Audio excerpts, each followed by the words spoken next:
Et yo tout le monde, c'est Monkey. On se retrouve pour un nouvel aide, un nouveau tutoriel. J'ai fait celui des runes avant, je fais celui pour... du coup, c'est clairement comment monter en elo ou mettre toutes ses chances de côté pour win une game. Bah, je vais vous apprendre les bases et surtout, déjà, je vais pas montrer le game. Là, je suis sur mon compte. Je vais mettre de la musique en arrière-plan. Vous entendez déjà, je pense, MDR.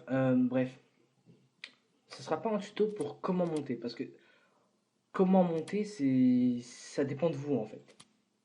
Mais mettre toutes ses chances de son côté, ça c'est facile à expliquer. Et beaucoup de gens ne le font pas, donc voilà. Alors, on va passer étape par étape. Donc, la première étape, quand vous commencez une game, déjà, c'est la Champion Select. Alors, vos pics vont presque déterminer l'allure de la game, en fait. Parce que dans League of Legends, il y a des pics qui sont clairement meilleurs que d'autres, ça il n'y a pas à nier. Et il y a des pics qui se jouent mieux en solo queue qu'en team. Et en fait, la solo queue, vous avez besoin de carry la game. Parce que faut pas compter sur les autres. Les autres, ils peuvent carry, mais c'est rare. Vous avez jamais, enfin, vous avez genre une chance sur 10 que une personne carry la game hard. Et en fait, lors d'une solo queue, pour pouvoir monter, faut mettre toutes ses chances de son côté en étant la personne. Il ne faut pas se reposer sur les autres. Donc, je vous montre les persos qui carry le plus sont clairement les assassins. Les assassins, c'est quoi? C'est du genre Katarina, Talon. euh, Katarina, Talon. On peut mettre Irelia, on peut mettre Rengar, ça carry très bien. Il y a beaucoup de persos, Z, beaucoup de persos qui permettent. Ça, c'est le numéro un en termes de carry, c'est les assassins. Car pourquoi? Parce ils offrent beaucoup de possibilités en matière de split push, en matière de kill, de trade kill et de tuer les adversaires directement. Ensuite, mais ça, il faut beaucoup plus de maîtrise technique, c'est les mages. Alors les mages, c'est un gros burst, ça permet de faire beaucoup de dégâts et ça snowball énormément en fait. Si le mage adverse, prenons l'exemple je sais pas, Fizz, c'est un mage assassin, donc ça regroupe les deux, c'est super. Mais par exemple, je sais pas, un mage n'importe lequel, une Syndra ou une Cassiopeia qui snowball une game, mais va l'arrêter en fait, parce qu'elle fait tellement de dégâts, c'est Harino aussi, mais bon, bref. Vient alors l'ADC. Bah, l'ADC, faut beaucoup de mécanique en fait, et c'est assez compliqué. Du coup, je vous conseille pas trop de jouer ADC. Je trouve après, moi personnellement, que le support carry plus que le top, parce que le top, il est là juste là pour prendre des dégâts. De toute façon, le top, il va être là pour tanker. Du coup, peu importe que tu sois fort ou nul, le top va tanker, et il n'y a pas une manière de tanker en fait, c'est juste se mettre devant. C'est pas compliqué. Par contre, le support ouvre des occasions, donc je trouve pas que c'est le rôle qui carry le plus, mais ça carry plus que le top. Donc voilà. Niveau Champion Select, c'est fait.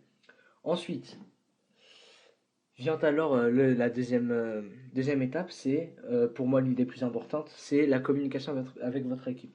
Je prends en compte aussi le flame. Alors le flame, évitez de flame pendant toutes les games. Sérieusement, un flame peut vous faire perdre une game. Je m'explique. Dans League of Legends, la communauté c'est vraiment une des pires communautés de joueurs que j'ai jamais vues sur un jeu vidéo. Et ils sont super susceptibles les gens sur League of Legends. Du coup, le flame va clairement réduire les capacités à se concentrer d'une personne. Donc, vous, essayez d'encaisser le flemme et ayez un mental solide et soyez plus intelligent que les autres. Et normalement, ça devrait très bien se passer. Ne touchez pas votre clavier, enfin, chattez pas avec les gens, sauf si c'est pour leur dire de bien jouer ou pour leur dire une information nécessaire à la game et au bon déroulement de la game. Sinon, vous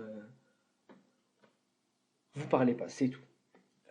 Ensuite, dans la game, il faut tout mettre de ses côtés. En gros, il n'y a pas en fait, vous voyez à quoi, enfin, par exemple, un kill, c'est pas ouais, je le laisse attendre, je le prends pas et tout. C'est vous voyez à qui le kill reviendrait le plus rentable. Je m'explique. Les kills vont bien en early sur les personnes qui snowball. En mid, les kills vont très bien aux persos qui ont une power spike en mid game, c'est-à-dire les Kha'Zix, clairement, Kha'Zix, Lee Sin. Et en late, il faut donner les kills à la personne la plus en retard de la game, excepté le support, parce que le support il génère des goals autrement qu'avec les kills. J'espère que vous m'avez compris. Bref. Ensuite, le farm. Il faut très bien gérer le farm.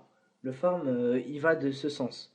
Le premier qui a le plus besoin de farm, c'est la l'ADC, parce que son stuff coûte le plus cher. Ensuite, c'est le mid laner, parce que sans stuff, le mid laner ne fait aucun dégât. Après, c'est le jungler, mais le jungler ne va pas farm, donc il a sa jungle. Ensuite, le top, parce que le top, ses items, ils coûtent le moins cher. Ça coûte vraiment pas cher, les items tanky, et c'est super simple à faire. Le support, bah, il génère ses gold via les items à gold, donc voilà. Ensuite, pour ce qui est de l'enchaînement des victoires et des défaites, il arrive que parfois, certaines journées, vous n'êtes pas dedans, vous enchaînez les défaites. À ce moment-là, arrêtez de jouer. Il n'y a pas à chercher, c'est pas un mauvais œil ou un truc du genre, c'est juste vous qui n'êtes pas en forme. C'est pas à cause des autres, c'est juste vous qui n'êtes pas en forme. Par contre, si vous êtes en chain win, essayez de jouer le plus possible parce que c'est pas du hasard en fait que vous êtes en chain win, c'est que juste vous êtes en forme, on va dire. Ensuite, euh, qu'est-ce que je peux dire? Je pense que j'ai fait le tour, hein. Ouais, en perso, évitez les persos qui scale sur le late, du genre Nasus, du genre Cartus, parce que en fait, plus vous attendez le late, plus vous avez de chances que votre team throw en fait. Du coup, autant prendre des pics agressifs, bah, comme j'ai dit, des assassins, et éviter les troll picks ou les first pick enfin les first time en ranked parce que c'est complètement inutile et vous allez jamais monter. Ah, et aussi, voilà, j'en venais à une idée aussi assez importante de League of Legends qui va vous permettre d'avancer parce que beaucoup de personnes restent stuck en bas elo pour ça.